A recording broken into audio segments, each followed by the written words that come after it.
I'm going to primarily be working off of my iPad, being that it's kind of a GoodNotes presentation. Uh, if you're someone that has experience with GoodNotes, um, I might just be kind of covering something that you may already know, maybe teach you something new. But what my goal here is to ultimately introduce GoodNotes to you, show you the capabilities that it has, ultimately show you the way that I use it in my classroom, and just kind of go from there. If you do have your own iPad, have the app available, you can definitely follow along. If you've never used it, I would highly recommend grabbing your iPad and kind of following along, maybe creating some things as we go along. But you can ultimately sit back, relax, and pretend like it's a movie or not. So let's see, it's 10:32. We'll start up at 10:35, see if anybody else comes in, and we'll get going.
All right. So I'll start off by kind of introducing myself. I'm Michael Elizondo. I work at PSJA High School there in San Juan.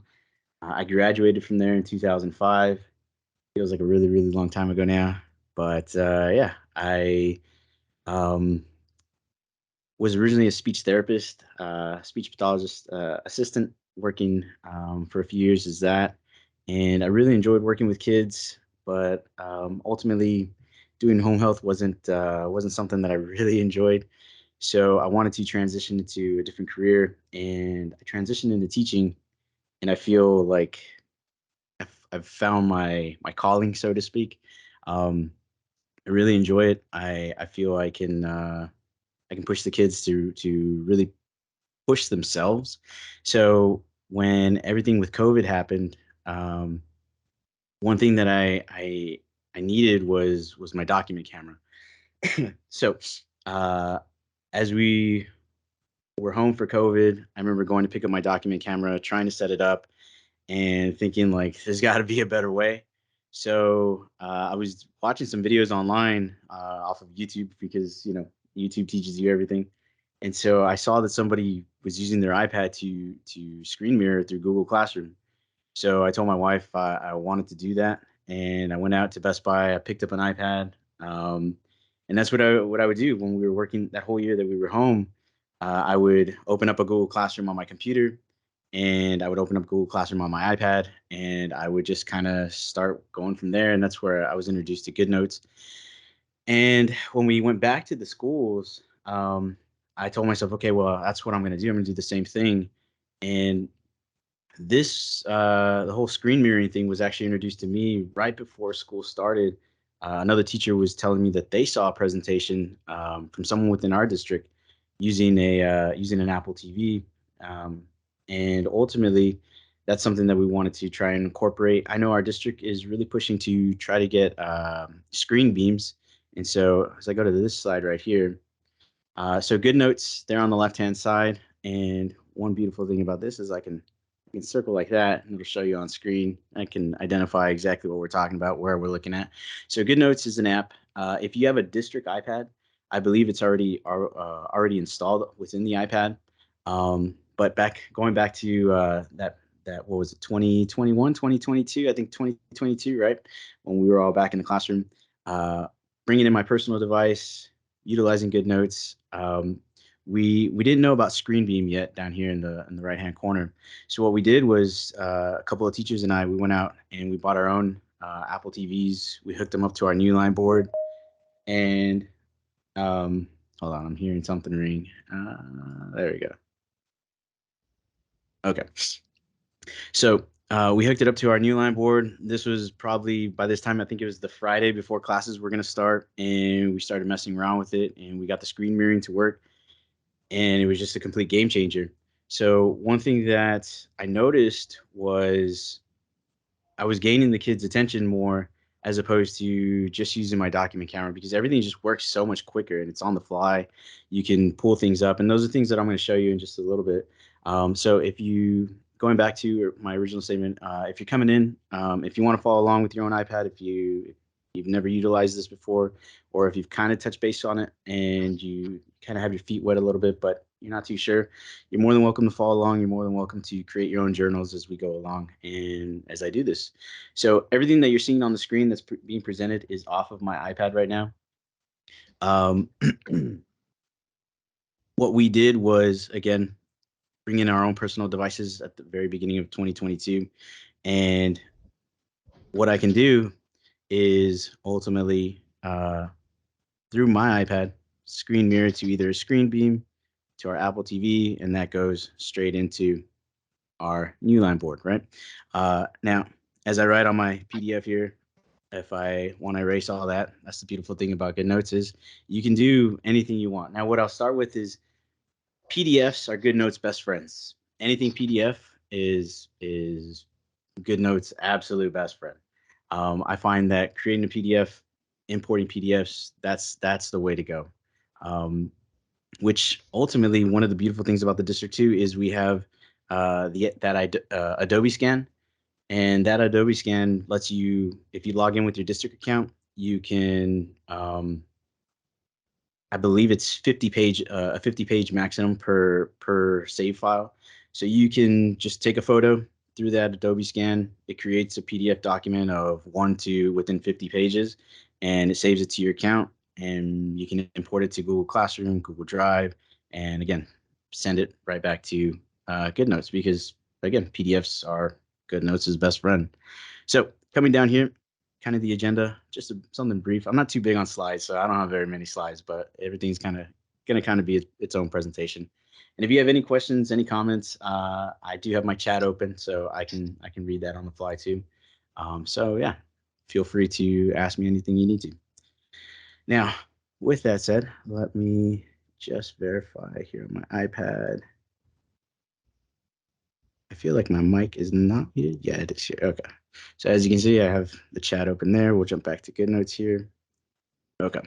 So some of the tools used, ultimately coming back to this, the iPad itself, GoodNotes itself. So if you buy this on your own, I believe it's $9.99. It's a one-time purchase. That was the price that I paid for it. I'm not sure if it's still the same, but that was it. And I own it for life as long as it's, supported.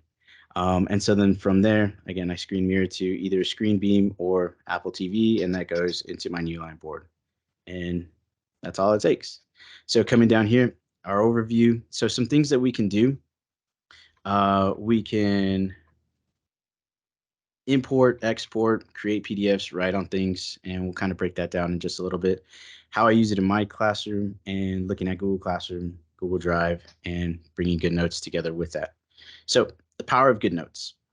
I left this blank so that way I could kind of show you and fill in and write in. So some of the things that we're going to do, we'll create a folder. My handwriting is not the best, so, and I'm a little bit nervous here, so give me a little bit of a slack.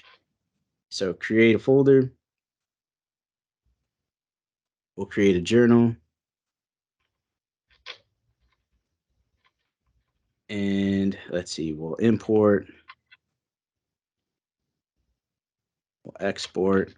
I don't know if anyone's a Seinfeld fan, but anytime I think import, export it, I think of George Costanza.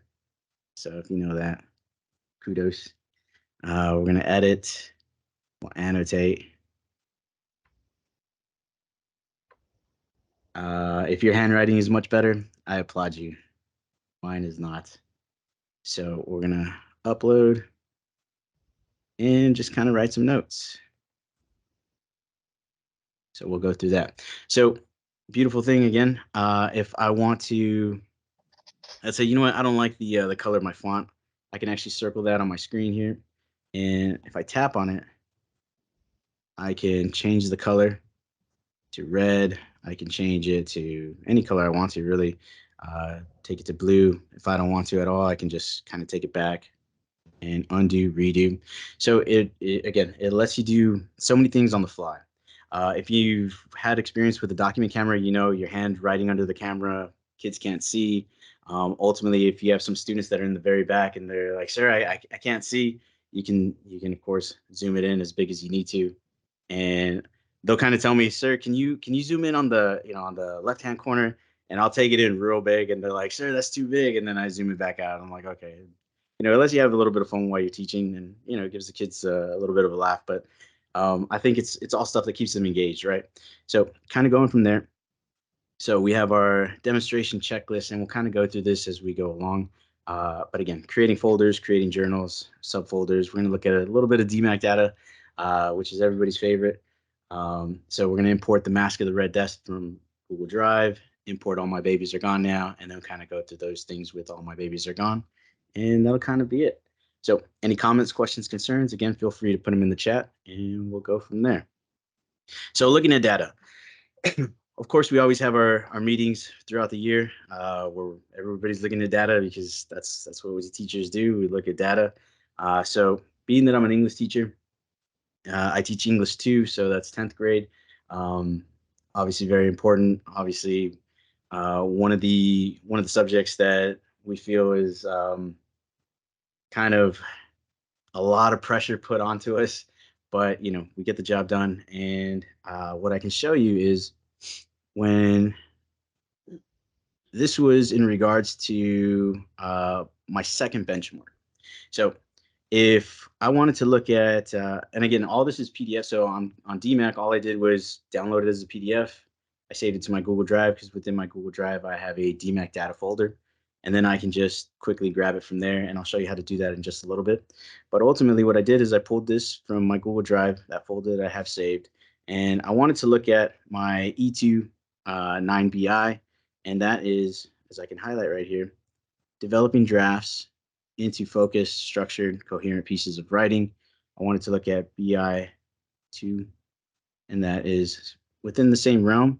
And looking at that, I had a 71%, 86%, and then looking at 9C, I had an 83%.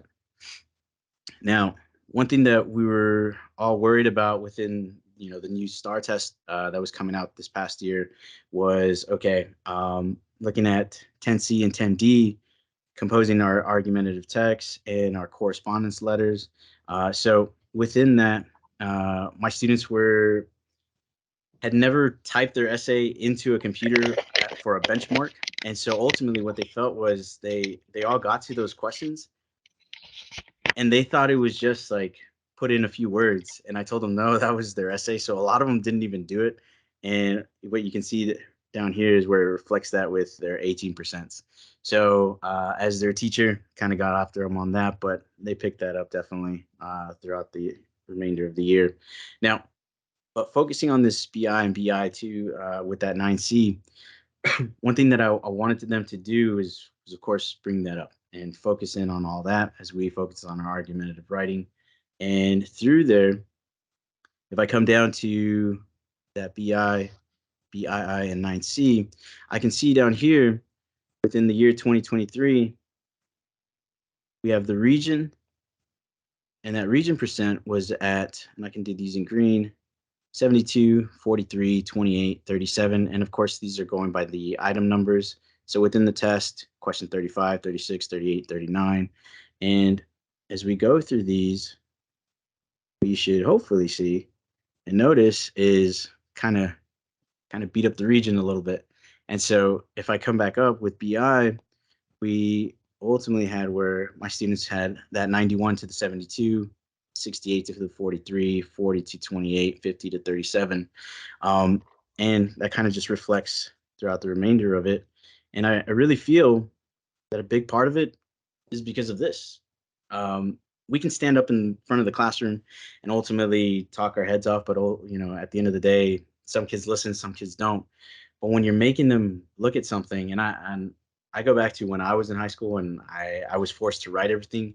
I feel having them see something visually and write it down within their journals, or if they want to type it out on their laptops, I kind of don't let them type too much, just because I feel that connection within mind and writing, it makes it stick better. So I make my students write a lot of things, almost everything that we go through within the class, and you can see that reflection in the numbers. And I really feel that that's representative of just utilizing the tools that we have with technology, because again, going through that school year of 2022 just being all online has kind of pushed me to really think outside the box with how I do things within the classroom. And so one of the last things here is looking at the reporting category 1 and 2. Reporting category 1 tells us the students will understand and analyze various texts, and within category 2, students will revise and edit. And I mean, again, the numbers speak for themselves. 24.4 to everything else. So we see over here, teachers purple, campus, district, region, state. And so within that, I think I think it's highly reflective of Oh, just what I really? do in the classroom. Yeah, because that was transitioning between different positions with good posture, so that was mostly having him Michelle, look if you could down. mute your mic, that would be great. Thank you so much. Appreciate that. So from there, uh, what I want to transition into doing is we'll jump over here, and I want to show you kind of what else I do within the app itself. So I imported this, I blacked out the names, and ultimately this was the very, very rough draft of our data points. So as we were inputting all our scores in, not really scores, but this was when numbers were first coming out, as the state was releasing stuff. So nothing was concrete yet, and they were telling us, it's either going to go up, numbers won't go down, but they could potentially go up. This was just like a rough guesstimate of how many points, my students could potentially earn the school. And so I kind of went through there and I started filling in the boxes and just identifying what their raw scores were at that time. And again, many of them did go up. So, there should be a few more points added to that.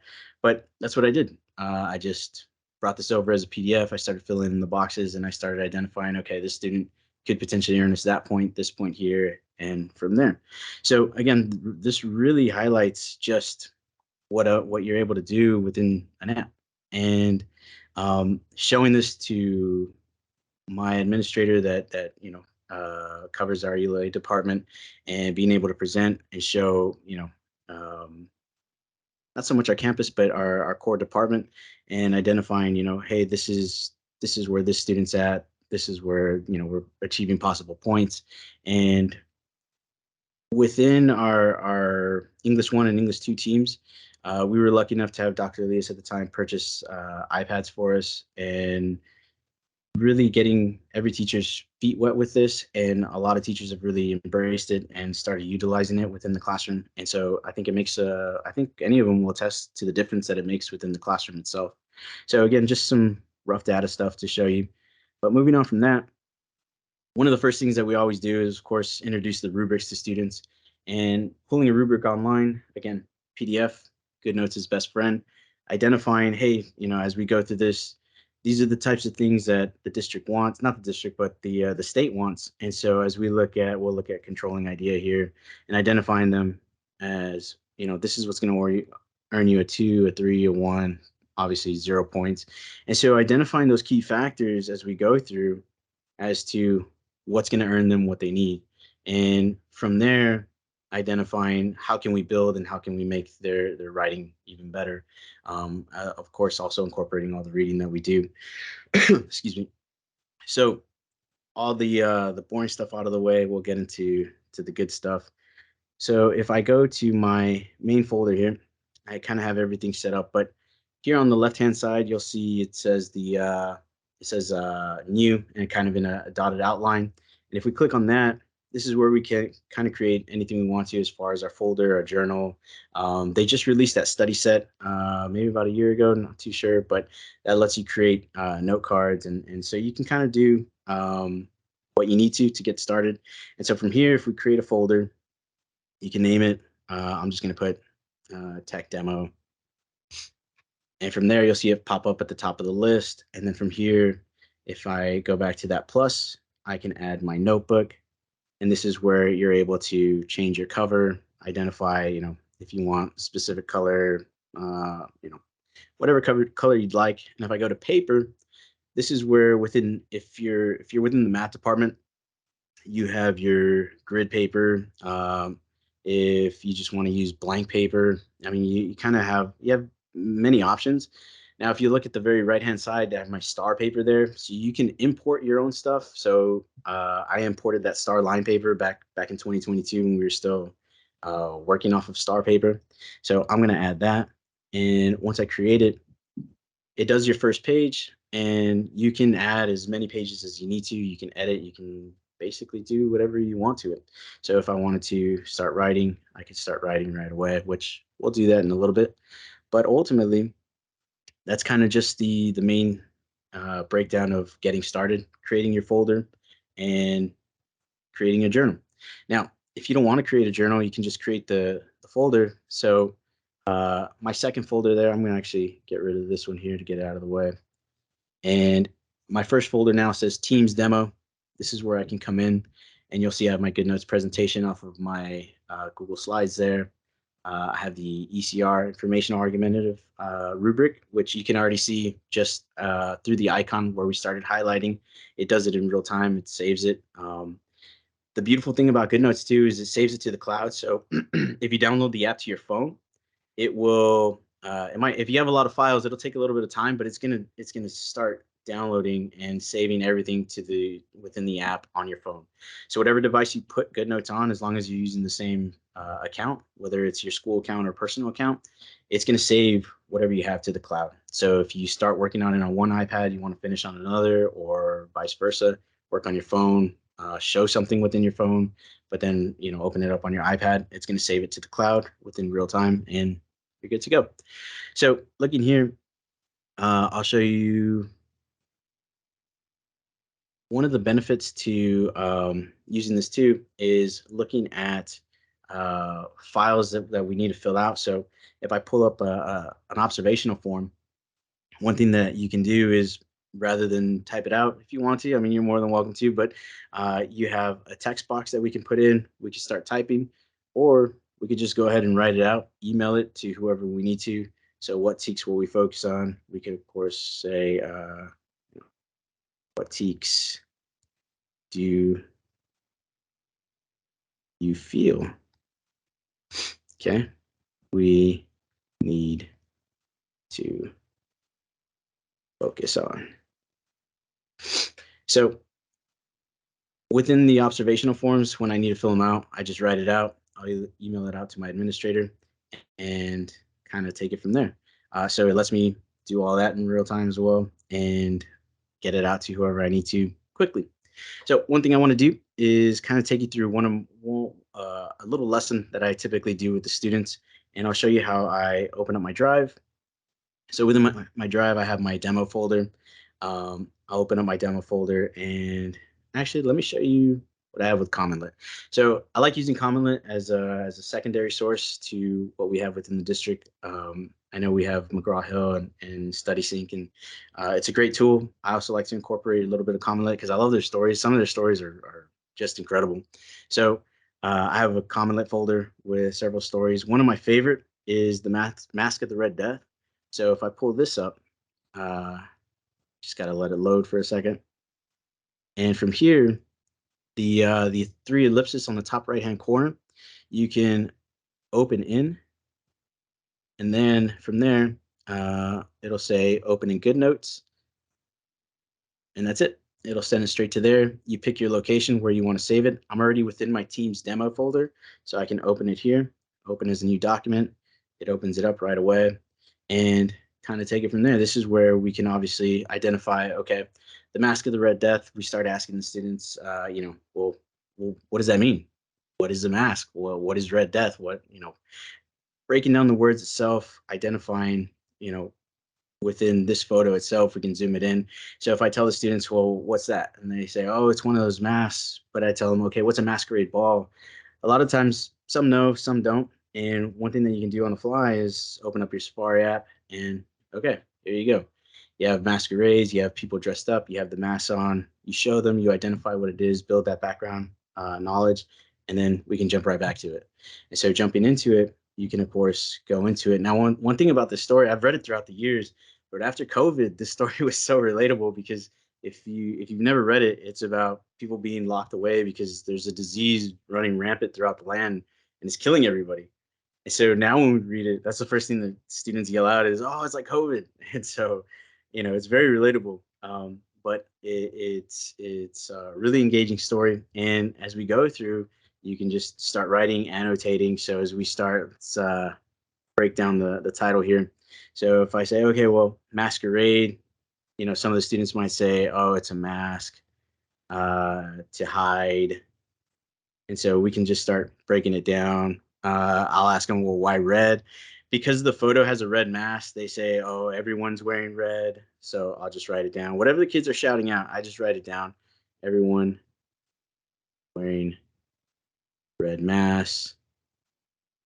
And then we ultimately identify that keyword of death, right? So people dying. And we'll break down the title. We'll go through the background information of who is Edgar Allan Poe, and then we get started. And so we start annotating and we start highlighting. And so one of the cool things about it is as we're reading it in class, I have this up on the new line board and they're seeing the annotations in real time as I'm doing them. And so one of the obviously important things with this, it tells us the scarlet stains upon the body, especially upon the face of the victim, were the pest ban, right? And so identifying that, having them, tell me, well, what does that mean? And as we start going through this and they're identifying everything, they're seeing, okay, that's highlighted, that's important.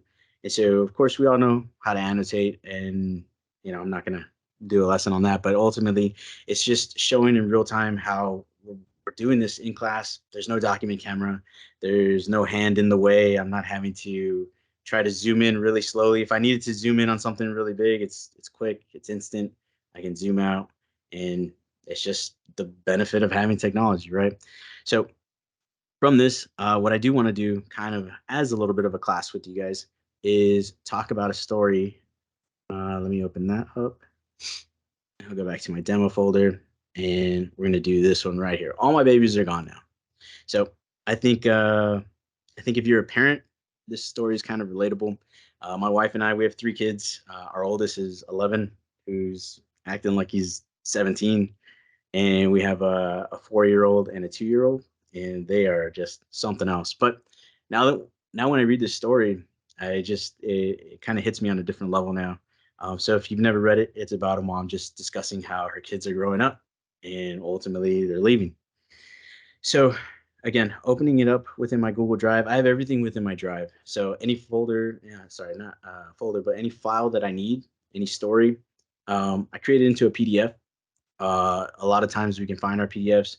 If it's within StudySync, I mean, it's been a few months now, but there's a way to to print the story, but rather than print, you save it as a PDF, and I just upload it to my Google Drive and I pull it from there. So if I wanted all my babies are gone now, again, it's a PDF. I open with the 3 ellipses, and then there in the middle it says open in, and I just click open in GoodNotes.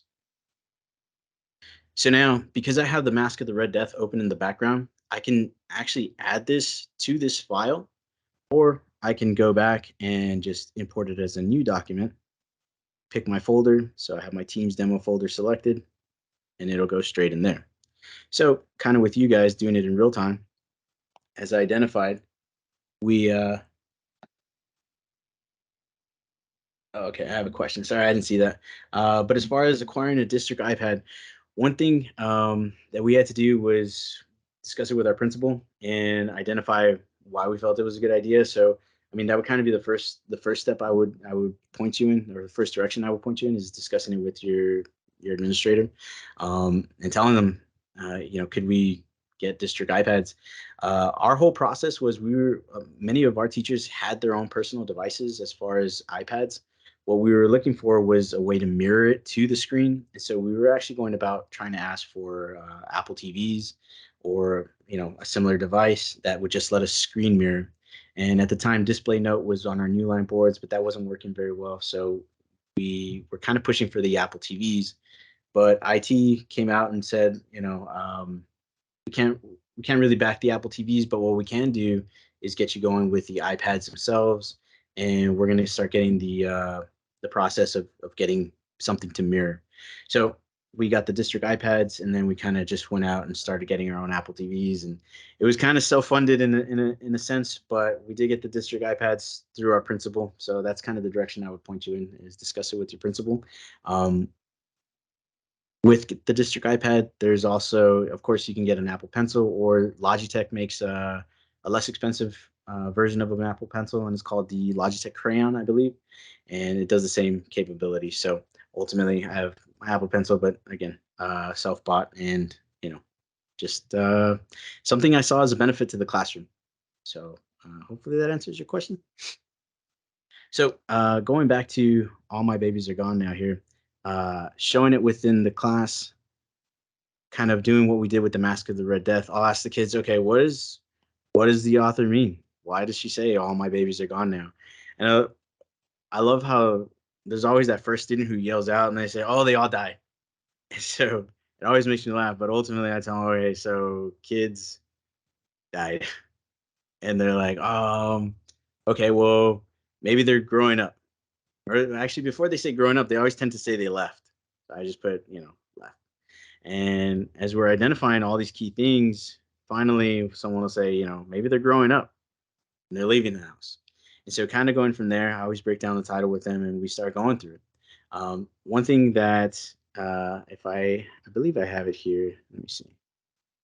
Let me go back a bit. Right here. So, this is one of them that I did with the students. So someone said that they lost their kids, they were off to college, kids passed away, the kids were taken, or they grow up. And as we started reading, we started identifying key things here. And what I'll point us to is towards the paragraph 7 here.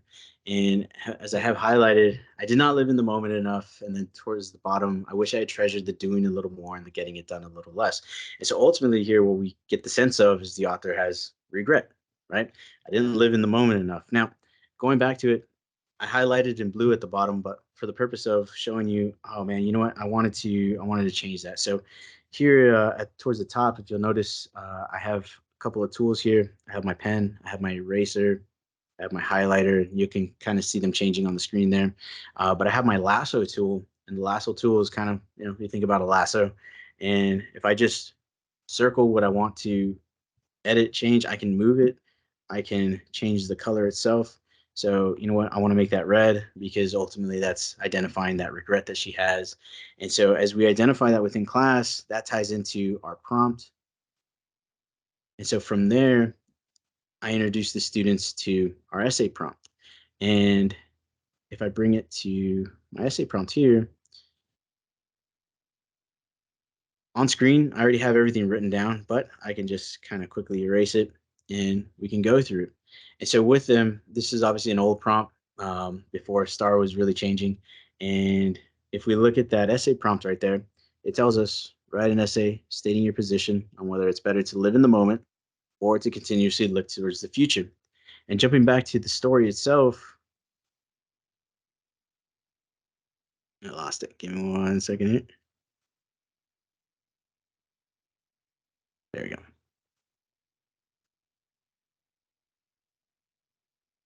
Okay. So jumping to the story here, looking at the prompt, is it better to live in the moment or is it better to look towards the future? What we get of is the sensation of the author telling us, she always planned ahead. As they were out on a picnic, she was planning getting them ready for bed, getting them, fed dinner, getting ready for bed, and planning for the next day. So the author ultimately was always planning ahead, but we get that sense of regret, right? She didn't live in the moment enough. She wished that she had treasured those memories in that time a lot more. And so we know how she feels. And ultimately, when we go back to the prompt, keep losing it. There we go. As we look at the prompt, we can identify, okay, how does the author feel, right? That's our potential example. So as I write this with the students for the first time, we're ultimately identifying the way the author feels. We're identifying some of the emotions that she goes through. but we know that she has regret. So we know that she would rather live in the moment. So as they identify within themselves, what would they rather pick? Would they rather live in the moment? They start thinking about their own experiences, or would they rather plan ahead for the future? And I tell them, you guys are in 10th grade. You guys are getting ready to get out of high school within a couple of years and go on to college. And if you don't go to college, you ultimately maybe you go to trade school, maybe you do something else, maybe you go into family business. But ultimately, you got to kind of start planning ahead. But are you going to consistently always look to that plan, or are you going to fall back and just kind of live in the moment and enjoy with what the day has to offer, before you really go on to the next? And so as I think about that, one thing we do is, of course, create our T-chart. Now, a good thing within GoodNotes is as I create a T-chart, typically I write pretty horribly. My lines are never straight. But with GoodNotes, if you draw and you just hold, it'll make it straight for you. So if you just draw down or you just draw sideways and you hold it, it'll just correct the line. So if I write crooked, I hold it, straightens it out for you, and it looks like you're a pro. And that's definitely a benefit. So as I give them the yes option, I give them the no option, or we can go with just living in the moment or look to the future. And so I can just write that out, living in moment or look to future. And this is where I have them plan out, come up with their reasons, and identify why is it better to live in the moment? Why is it better to look to the future? And so as they start getting those thoughts going, some of the reasons they'll give me is, okay, well, if you live in the moment, you can enjoy life better. But if you look to the future, well, you're going to be better prepared. So as we write this down, they're of course writing it down, and again, it's that benefit of them seeing what I'm writing it down in real time.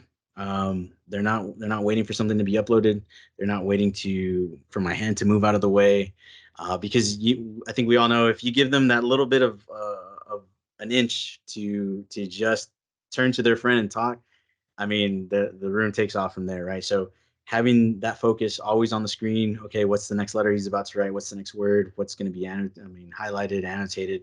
I mean, it keeps them engaged, and so it keeps their attention there. And so as we're going through these discussions, we're identifying these things, and ultimately, as we get ready to write our essay, we can come down here, and you'll see. So if I can show you real quick. On the top right-hand corner, you'll see the back arrow, the forward arrow, a bookmark, and that little plus. That little plus page is to add a page. So if I wanted to have my notebook paper, I can add my notebook paper. If I wanted to add my star line paper, I can add that because I've already saved it within the app. So I can add my star line paper here, and I can kind of get going with writing. But we'll come down to our planning page. And so I kind of have the same thing typed out here. Yes, it's better to live in the moment. No, it's better to look towards the future. So it can lead to regret, enjoying life. And so within looking at our yes side here, it's better to live in the moment. Some of the students identified that, right? It can lead to regret.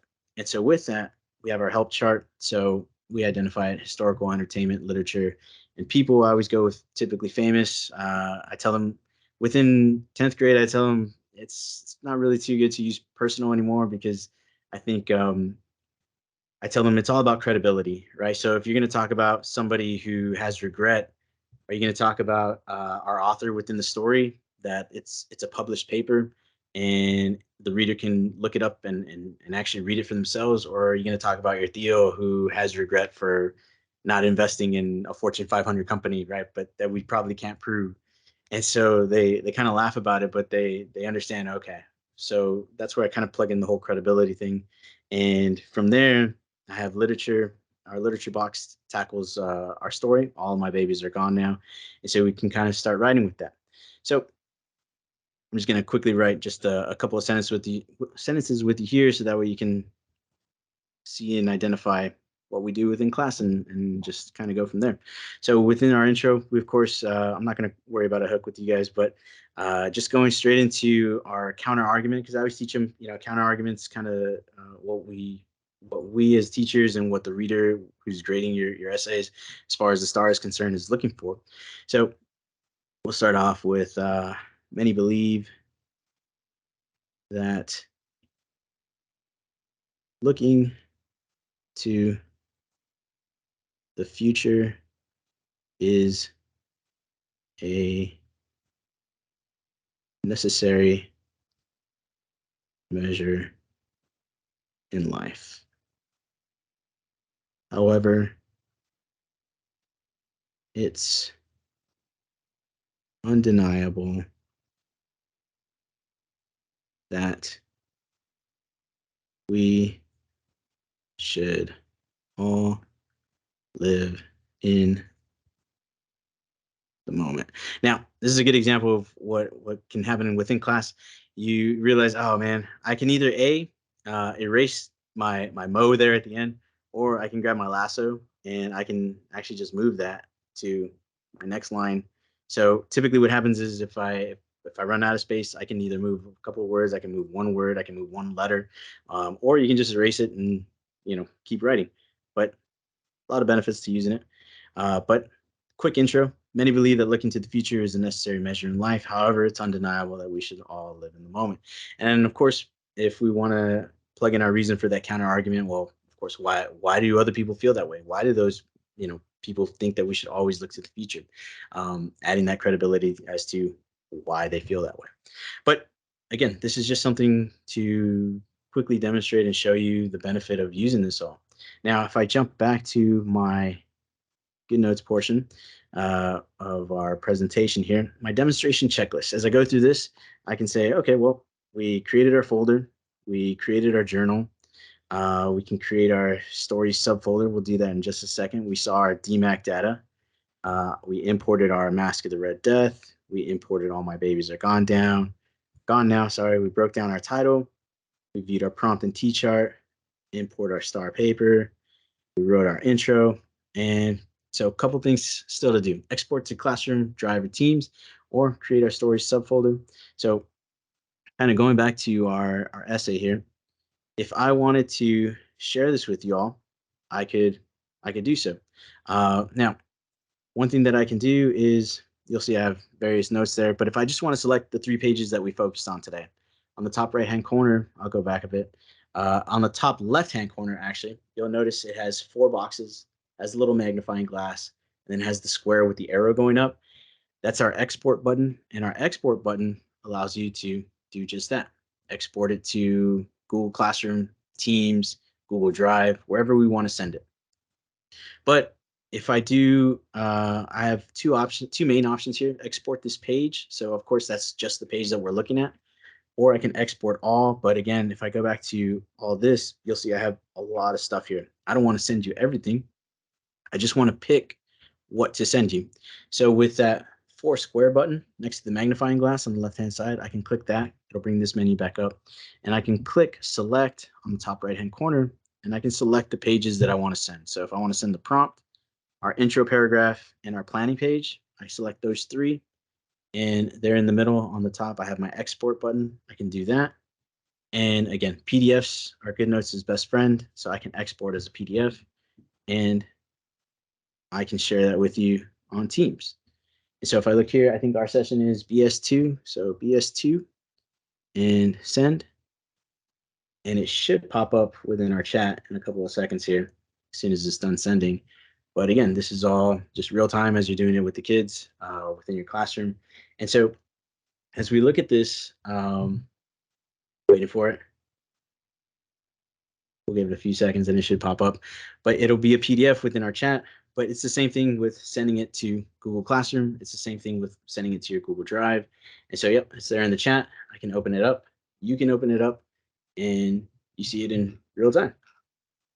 And there it is, right? So it's taking that document camera originality idea of, having this up on the screen, but just making it much more streamlined. And again, as horrible as COVID was, this was just kind of one of the benefits of it, right? That was mentioned early on, was making that transition to using technology. And it's definitely a benefit that I feel helps us within the classroom 100%. So one of the last things that I wanted to show you real quick is creating that subfolder. So I have my subfolder here with my my Teams demo. So if I go back out real quick, this is my main area, right? So to speak, I have my Teams demo there. And again, creating that plus sign. I have my notebook, or I can create a subfolder, and you can create as many subfolders as you want to. So I can say stories, and now I have my stories there. And from here, as I have Mask of the Red Death there in this folder itself, I can just put my finger on it, and I can drag it around, but I can drop it straight into that stories folder. I can move All My Babies Are Gone Now, and it's there. And so if I open up my stories, they're there, and that's kind of about it. So moving from that, I can come back to my checklist here, and we identify that, all right, we created our subfolder, we exported. So we'll get to that one in just a second. But the last thing that I want to do is I already identified how to export it to Teams. I'll quickly show you. Within this presentation, I can send it to, I want to export everything, so I don't have to select any pages. I'm going to select my whole presentation. And if I do my little option here, you'll see those are my slides. Not very many. My wife gets on me that I should use Canva. I tell her I'm a Google Slides person. I'm simple. It's not a big deal. And she says, no, it's got to be fancy. It's got to be nice. And I tell them, it's okay. So I'm going to export all. And from here, again, PDF. I always go with PDF. PDF is always the easiest thing. What I will show you, actually, if I go to export all, now this is at any time. There at the bottom, it says show options. So you have a really cool feature here, PDF data format. Under those two green buttons, it says PDF data format, and it says flattened. If I click on that flattened word, you have editable and you have flattened. So if you don't know the difference, editable means that if I create a PDF with my file here, but I leave it as editable, well, if I send it to somebody and they have GoodNotes, they can open it up and they can actually come through and say, you know what? They didn't do those three things, so we'll uncheck that. So they can actually edit what's written on. So if we wrote some stuff here, we wrote some notes on the side, but that person doesn't need it, they can go through and they can erase that. But if I leave it as flattened, then what it does is it kind of just makes it permanent. So every mark that I made, it just permanently seals it to the file. So I always leave it as flattened, but again, that's a benefit that you have within the app, is to make it editable or leave it flattened. And again, that makes it permanent. So I export it as a PDF. If I wanted to save it to my Google Drive, I just click it to Google Drive, and you'll see the file pop up there. So at the top, you have GoodNotes presentation. If I wanted to change that, I can literally go through and change what it's called. So I can say, you know what, I just want to put GoodNote. Okay. I can pick my file. If I go into my drive, I have my demo folder there, and I click save here at the bottom, and that's it. I just click upload on the right hand corner, and it'll send it straight to my Google Drive. Any notes that you have that you want to share, that you want to save, again, you can send them straight to Google Drive, or you can send it straight to Google Classroom. So I'll do the same thing. I want to send this to my Google Classroom. I can click Classroom, brings up the window. Okay, what class would you like to send it to? I can create, not create, but I can pick my class. So 1A, 3A, 5A, let's save it to, we'll just go with 1A. I can make it an announcement, create an assignment, create material. Since it's PDF of slides, I'm just going to put create material. It loads it up, and it's good to go. I could post it as just material, which it would be notes. Students could open it up, see it as that PDF folder, not folder, but file, and that's it. They're good to go. So yeah, comments, questions, anything I can kind of clarify. I mean, that's kind of the benefit that I utilize within my classroom. I find it to be a really big help. I I tell all my teachers about it. I've talked to math teachers, science teachers, and a lot of them really like it. I mean, it's a really, really good benefit. Again, I'm not the first one to use it, but I'm just showing how I use it within my English class. But it's a benefit that you can really be utilized within any subject. So yeah.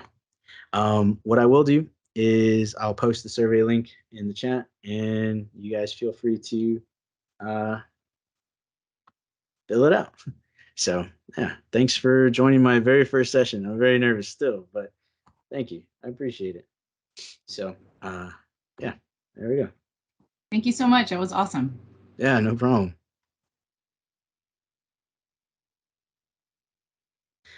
Is it difficult to set up the iPad connections with the class devices?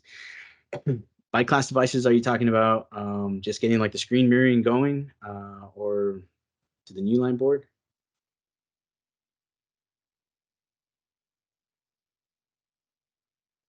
Yes, I am trying to pull that link up right now. Copy link. Okay. Yes, to the screen. Okay. All right, the link should be there in the chat. Um, as far as the difficulty of it, really, I don't have any difficulty. So if I go back to this slide right here, um, being that I have the Apple TV, all I do is I connect my iPad to the BYOD network and the Apple TV to the BYOD network. And so if you've ever used screen mirroring before, or if you never have, if you pull down on the right-hand corner of your screen of the iPad, it'll bring up this option.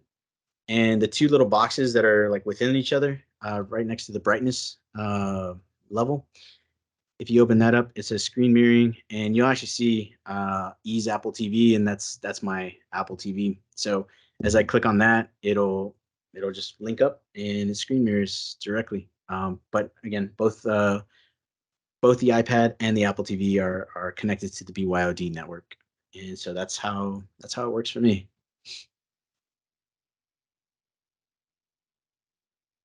The only cable is, of course, the power cable, and there is the HDMI cable that goes from the Apple TV to the screen. So just two cables, the power cable for the box and the HDMI cable. So I can even write that in here, HDMI.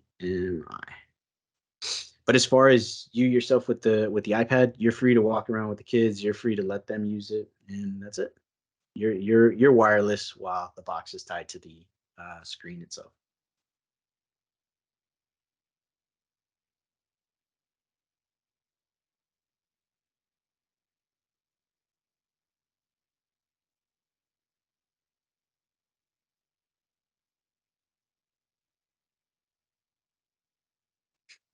Yeah, try to be. Thank you.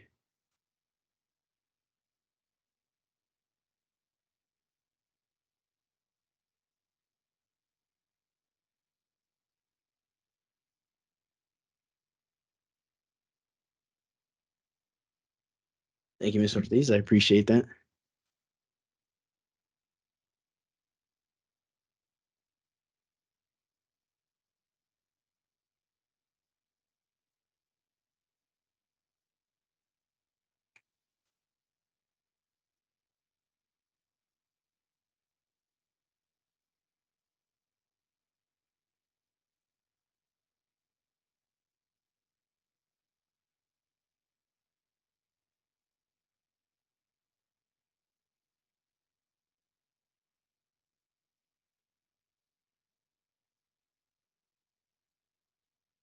I'm glad you feel that way, Mrs. Elizondo.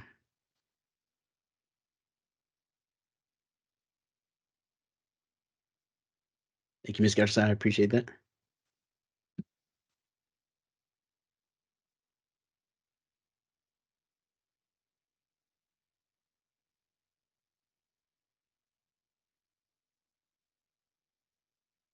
Thank you, Ms. Cavazos, for being here.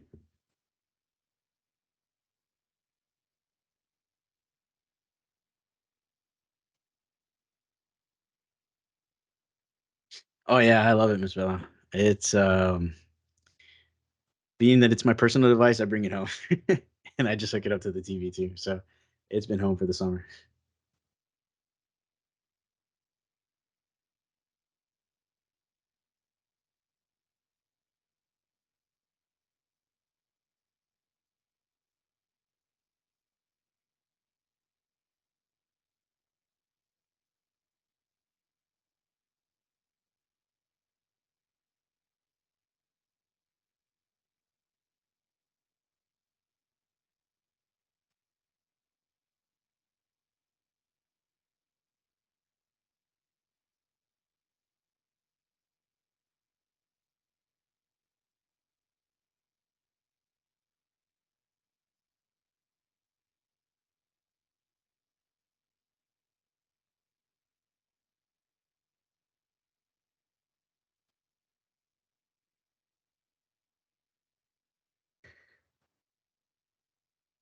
How's the Wi-Fi with BYOD?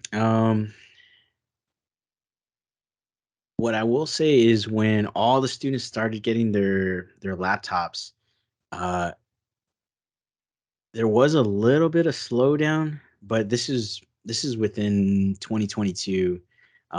Early 2023, uh, it seemed like it got better, and every now and then maybe we had a couple of hiccups with the Wi-Fi, but it was very rare. But towards the, I want to say maybe December. I don't know if you caught at the very beginning of the presentation. The gentleman was talking about how they're incorporating new access points, and it's allowing a lot more students to connect. We actually got that implemented within our school in some of our hallways. So I was lucky enough to have that happen already. And since they've done that, I've had no issues with it. So I know as they're rolling all that stuff out, I really can't complain, to be honest with you. And even when we did have a few hiccups before that access point was added, it was very rare that it would mess up, to be honest with you. So I never really had any issues. As far as the once you select screen mirror, that connection is kind of just there, and it just stays constant until you disconnect it. So if you close the connection, you can just go right back into it. And really, the only thing I noticed is maybe it'll take a couple of seconds to get that connection reestablished. But I'm talking maybe 2-3 seconds. But after that, it's just a constant thing, and it's as you write, it's popping up on screen. So there's really no delay. And again, that was before they added the new access point. So with those new routers and access points, I have no issues with it.